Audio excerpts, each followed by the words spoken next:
and welcome everyone. Today I'm going to talk about how to delete Telegram account permanently. Firstly, instant deletion via web browser.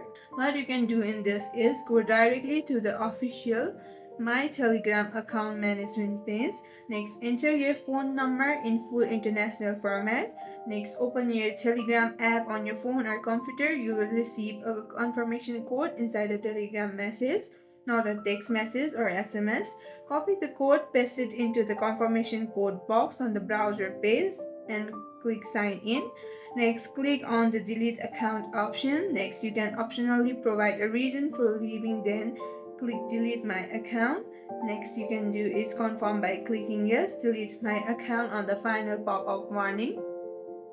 Secondly, immediate deletion inside the mobile app. Open the Telegram app and open settings. Tap on privacy and security. Scroll down to delete my account. Tap delete account now. Follow the subsequent prompts and confirm the action to permanently wipe your profile. Lastly, what you can do is set an automatic self-destruct timer. Navigate to settings, privacy and security. Under delete my account, tap on if away for, choose the timeline, log out or uninstall app. If you still have any questions, comment down below.